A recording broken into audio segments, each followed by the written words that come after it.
بلال عبداللہ جب ہمشا سے پوچھتا ہے کہ کیا تم چلو گی دعوت میں، تو کہتی ہے نہیں، میں بن بلائے نہیں جاتی، اور پھر پہنچ بھی جاتی ہے۔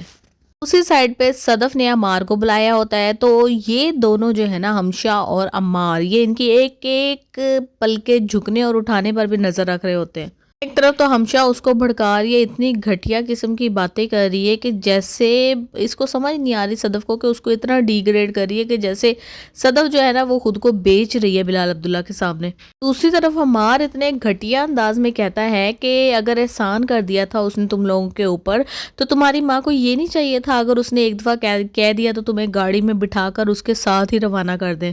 صدف اگر تھوڑی سی بھی سمجھدار ہوتی نا، اس میں تھوڑی سی بھی عقل ہوتی، تو ان دونوں کی گھٹیا باتیں اس کو سمجھ آ رہی ہوتی، اور اس کو یہ بھی سمجھ آ رہا ہوتا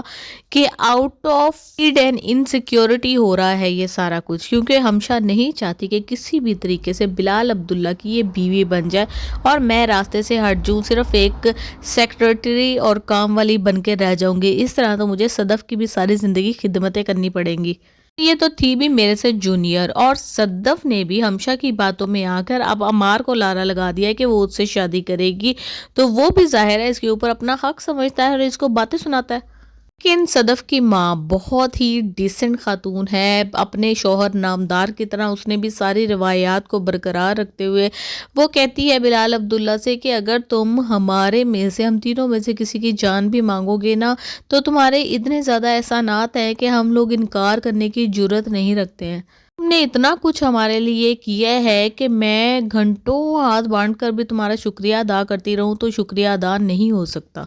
تم نے جس طریقے سے زاویار کی جان بچائی ہے، جس طریقے سے اس کی مدد کی ہے، ایسا تو کوئی بڑا بھائی ہی کر سکتا ہے۔ ہر کو جب پتا چلتا ہے کہ صدف نے کیا ڈیسیژن لیا ہے تو وہ بہت پریشان ہو جاتا ہے، اور وہ اس کو سمجھانے کی کوشش کرتا ہے کہ تمہارا یہ فیصلہ بہت ہی زیادہ غلط ثابت ہوگا، ایسا مت کرو، اور جو بلال عبداللہ ہے وہ بہت ہی ایک ڈیسنٹ انسان ہے، تمہیں اس طرح کا انسان کبھی بھی دنیا میں دوبارہ نہیں ملے گا، اس کو مت کھونا۔